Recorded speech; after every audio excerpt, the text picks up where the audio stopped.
দেখবেন কি আমি কি পরিমণি দেখবেন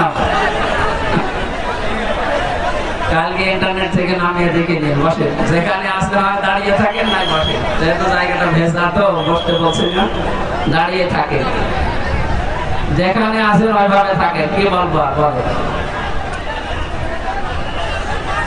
জেলখানাতে দেখতাম মাঝে মাঝে যে আদালতে যখন নিয়েছে তো পরিমণিরে মানুষ এভাবে হুবড়ে খেতে আমি কি আমার দেখা কি আছে আমি তো পুরুষ মানুষ বসে ভাই যারা দাঁড়িয়ে আছেন قال النبي صلى الله عليه وسلم يقول سبعة يظلهم الله في ظله يوم لا ظل إلا ظله الإمام العادل إلى آخر الحديث متفق عليه وقال تعالى في شأن حبيبه وما زادهم إلا إيمانا وتسليما اللهم صل على مولانا محمد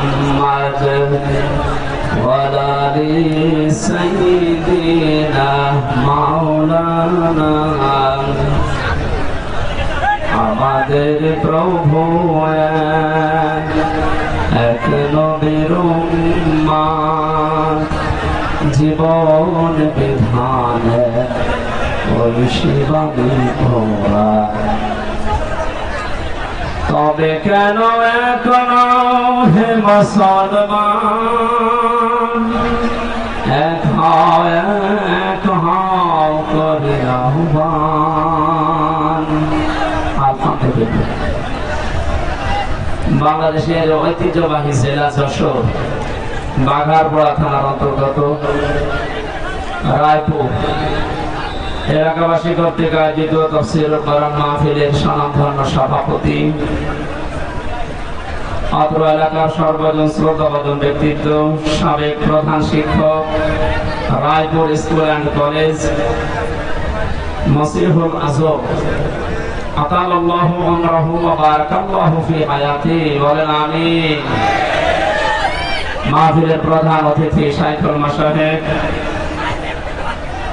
সিনিয়র যুগ্ম সাধারণ সম্পাদক কেন্দ্রীয় কৃষক দল সদস্য কেন্দ্রীয় নির্বাহী কমিটি বিএনপি অত্র এলাকার কৃতি সন্তান ইঞ্জিনিয়ার টিএস আইয়ুব দামাত বারাকাতুহুম আলিয়া এতক্ষণ যারা আলোচনা রেখেছেন হায়াতে তাজ্জুবা সিহাতে কুল্লিয়া কামনা করছে আলেমদের বলেন আমিন। এই অনুষ্ঠানের প্রধান মেহমান শাইখুল মাশায়েখ অত্র এলাকার কৃতি সন্তান জেলা আমির যশোর শহর শাখা বাংলাদেশ জামাত ইসলামী বিশিষ্ট ইসলামী চিন্তাবিদ অধ্যাপক গোলাম রসুল দামাত বারাকাতুহুম আলিয়া মঞ্চে বসে আছেন আমাদের এলাকার সন্তান বিশিষ্ট শিক্ষাবিদ বিশিষ্ট রাজনীতিবিদ শ্রদ্ধাভাজন মাওলানা জনাব ডক্টর আব্দুল মান্নান আতালাল্লাহু আমরাহু ওয়া বারাকাল্লাহু ফি হায়াতি বলেন আমিন। যার মাধ্যমে এ পর্যন্ত এসেছে সেই কুষ্টিয়া থেকে বড় ভাই মাওলানা আব্দুল সালাম সহ এই কমিটিতে যারা আছেন বরেণ্য সদস্যবৃন্দ সামনে বসা মুসলমান ভাইরা পর্দার আড়ালের সম্মানিত মা এবং বোনেরা বাঘারপাড়া থেকে এ থানার সম্মানিত অফিসার ইনচার্জ সহ যারা প্রশাসন থেকে এসেছেন সবাইকে ধন্যবাদ ওয়েলকাম জানাচ্ছি। দল মত জাতি বর্ণ ধর্ম নির্বিশেষে কোরআনের এই অনুষ্ঠানে যারা ইবাদত মনে করে আমরা এসেছি ইবাদত যেভাবে করা লাগে আমাদের সে পরিবেশ এখনো হয়নি। আপনারা কথা যারা বলছেন কি আসছে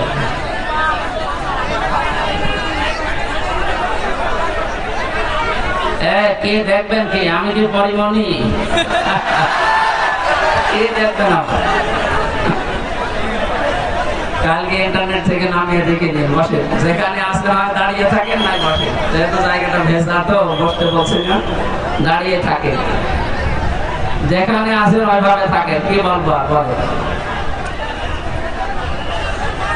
জেলখানাতে দেখতাম মাঝে মাঝে যে আদালতে যখন নিয়েছে তো পরিমণিরে মানুষ এভাবে হুবড়ে খেত, আমি কি, আমার দেখা কি আছে, আমি তো পুরুষ মানুষ।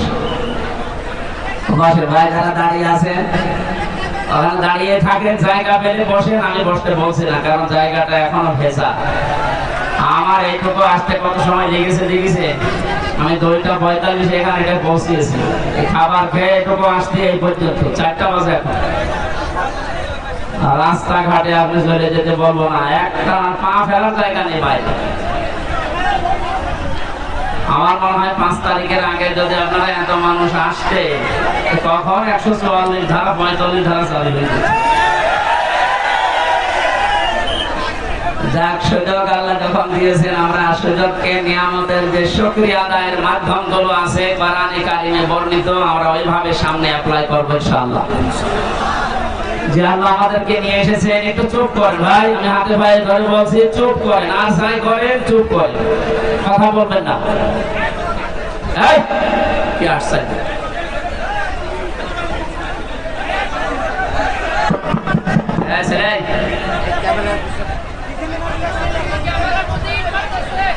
এতক্ষণ লাগে, এখন খালি মানুষ কি বলবে, যাওয়ার সমস্যা এই লোকজনের ভিড়ের কারণে। মনে হচ্ছে যে শরবত হয়ে গেছে। আমরা সর্বদা গেছি।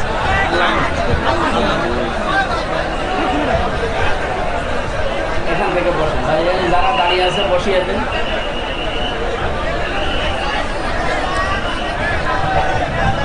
এবাদত যেহেতু চলছে, আপনি তো এবাদতের মধ্য মনে করেন নাকি? কি আশ্চর্য, কথা বন্ধ করেন। এমনিতেই মানুষের গরমে সহ্য হচ্ছে না, আমাদের কথা বলবে না ভাই। নামাজ আমরা এবাদত মনে করে পড়তে যাই, নামাজে দাঁড়িয়ে কেউ কথা বলে, এদিকে ওদিকে তাকায়, শুধু কয়টা ফ্যান আছে এটা গুনিয়ে নেয়। ওইটা যদি এবাদত মনে করে এত কন্ট্রোল করেন নিজেকে, তো এটাও তো এবাদত চলছে। 1 ঘন্টা সময় দেন, তাফসীরুল কোরআন মাহফিল লিখে দিয়েছেন, এটা হক আদায় করা দরকার। আমরা চেষ্টা চালাচ্ছি খুব তাড়াতাড়ি আল্লাহ আমাদেরকে কোরআনে কারীম থেকে কিছু কথা শোনার এবং প্র্যাকটিক্যাল লাইফে যেন আমল করতে পারি, ওইরকম মন মানসিকতা তৈরি করা তৌফিক দেন, আমিন। যিনি আমাদেরকে নিয়ে এসেছে তার জন্য বলেন আলহামদুলিল্লাহ। দরুদ আর সালাম পড়ছে আমাদের নবী মুহাম্মদ রাসূলুল্লাহ সাল্লাল্লাহু আলাইহি ওয়াসাল্লামের প্রতি। কোরআনে কারিমে আল্লাহ তাকে বিশেষ করে 7টা নামে ডাক দিয়েছে। আমরা যেহেতু তাফসীরে প্রবেশ করব, এজন্য ভূমিকায় কথাগুলো কয়েক মিনিটে বলা জরুরি মনে করছি, খুব খেয়াল করে শুনুন। কোরআনে কারিমে আল্লাহ রাব্বুল আলামিন নবীজিকে ডাক দিয়েছেন বিশেষ করে 7টা নামে। তার 1 নাম্বার নাম হচ্ছে ইয়াসিন। কি বললাম? আমরা অনেকে এখানে যারা আছি জানি যে ইয়াসিন সূরা একবার পড়লে 10 খতম কোরআন শরীফের সওয়াব হয়। এটা জানেন তো? কেন হয় বলেন তো? এটা কোরআনের দিল বলা হয়, অন্তর বলা হয়। এর ভিতরে 83টা শিক্ষা দিয়েছেন আল্লাহ। এগুলো যদি আমাদের বাস্তব জীবনে আমরা প্রতিপালন করতে পারি, আপনি একবার পড়লেই 10 খতম কোরআন শরীফের সওয়াব পাবেন, মাস্ট বি, কোনো সন্দেহ নেই। প্রথম শিক্ষাই হচ্ছে ইয়াসিন। প্রথম কি? আল্লাহ পাক বলেন ইয়াসিন ওয়াল কোরআনিল হাকীম।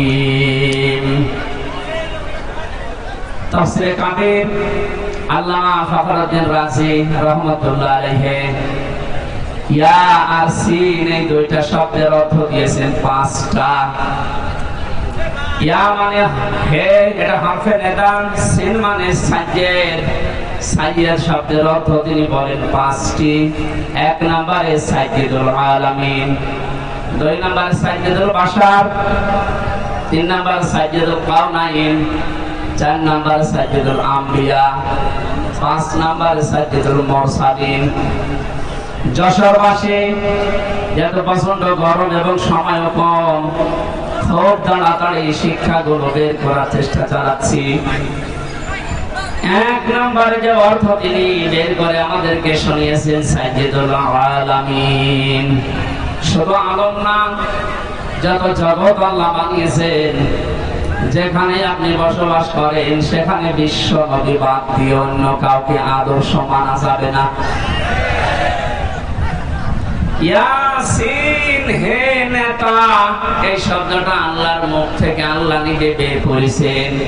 আল্লাহর ঘোষণা দেওয়া নেতা এই পৃথিবীতে মাত্র একজন। কয়জন? আরো জোরে। বারবার বলছি কারণ এটা শুধু দুনিয়ার বিষয় না, এটা সম্পর্ক আখিরাতের সাথে। আল্লাহর ঘোষণা দেওয়া নেতা যদি একজন হয়, ইয়াসিন বলে আল্লাহ যাকে ডাক দিয়েছেন, যেটা আপনি শুধু এই বাংলাদেশে, ভারতে, পাকিস্তানে না, এই পৃথিবীতে এখন 228টার উপরে রাষ্ট্র আছে, স্বাধীন পরাধীন মিলে।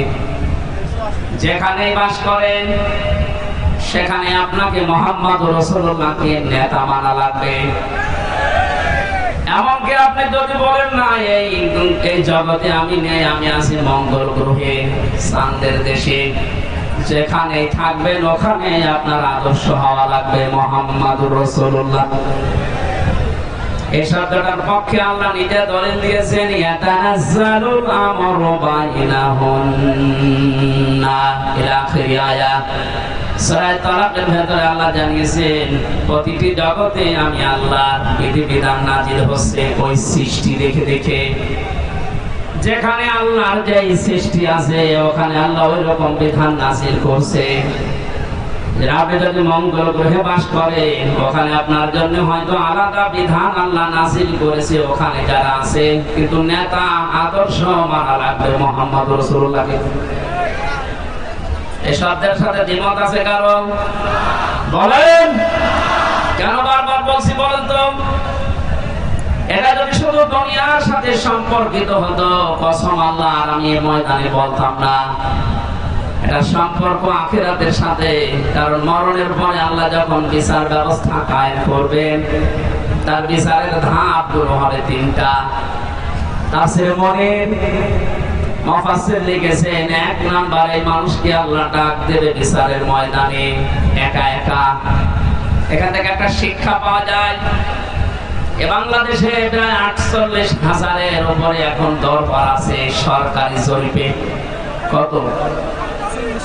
বিভিন্ন জায়গা থেকে একই কথা আসে যে কিয়ামতে আমার এই পীর সাহেব লক্ষ লক্ষ মানুষ নিয়ে কিয়ামতে উঠবে। এটা তাহা মিথ্যা কথা। কোরআনে কারিমের সূরা মারিয়াম 16 নম্বর পারার 10 নম্বর পৃষ্ঠার 15 নম্বর লাইনের 95 নম্বর আয়াত শেষ নাম্বার রুকুতে আছে। এটা তাফসীরে হাক্কানিতে পাবেন। রাব্বুল আলামিন বলেন, ওয়া কুল্লুহুম আতিহি ইয়াউমাল কিয়ামাতি ফারদা। কিয়ামতে প্রতিটি মানুষকে আমার সামনে আমি আল্লাহ দাঁড় করাবো বিচারের জন্য, স্রেফ একা একা। কয়জন করি বলেন?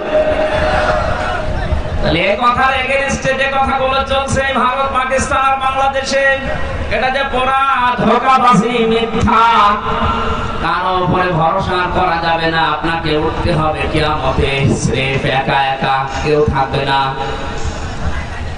একটু বাস্তবতা নিয়ে ভাবুন তো। কিয়ামতে আল্লাহ বিচার ব্যবস্থার প্রথম ধাপে যখন আল্লাহ আপনাকে ডাকবেন, আপনি যে জীবন তৈরি করলেন, জীবনের দিকে তাকিয়ে কি মনে হচ্ছে যে আল্লাহ পাকের সামনে আপনার জীবনের হিসাব দেওয়া যাবে? মাঝে মাঝে একা একা যখন থাকি ভাবি, আল্লাহ তুমি যদি বলো হামজা 2024 সালের আগস্ট মাসের 31 তারিখ পর্যন্ত তোর মাফ করে দিলাম, যা, হিসাব দেওয়া লাগবে না। শুধুমাত্র সেপ্টেম্বরের 1 থেকে 10 তারিখ, এই 10টা দিনের হিসাব দিয়ে তুই জান্নাতে চলে যা। ও যশোরবাসী, আমার যে জীবনের অবস্থা, আমার তো মাঝে মাঝে এই ধারণা চিন্তা আসে যে না, এই 10 দিনের হিসাব দেওয়া সম্ভব না। আপনারা পারবেন না? আপনি পারবেন?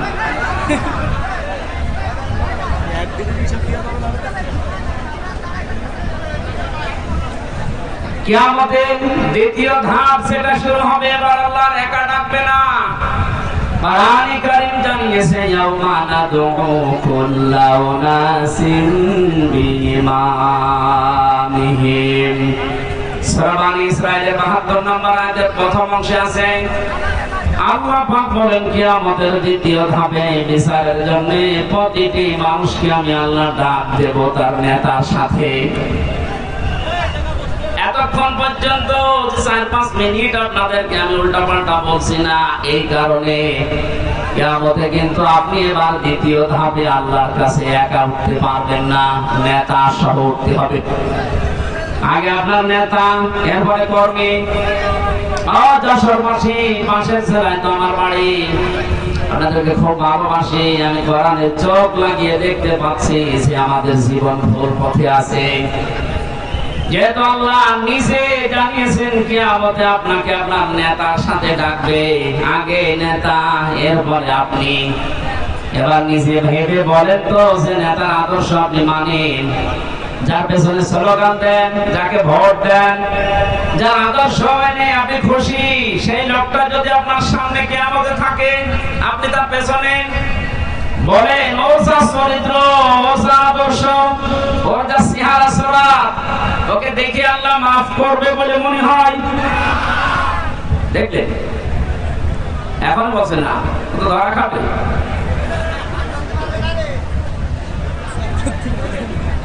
এখনই যদি বলেন না, যার পেছনে আছে এরে দেখলে আল্লাহ মাফ করার কথা না, এই মুহূর্তে আপনার সিদ্ধান্ত পাল্টাতে হবে না, নাকি আপনি ধরা খাবেন?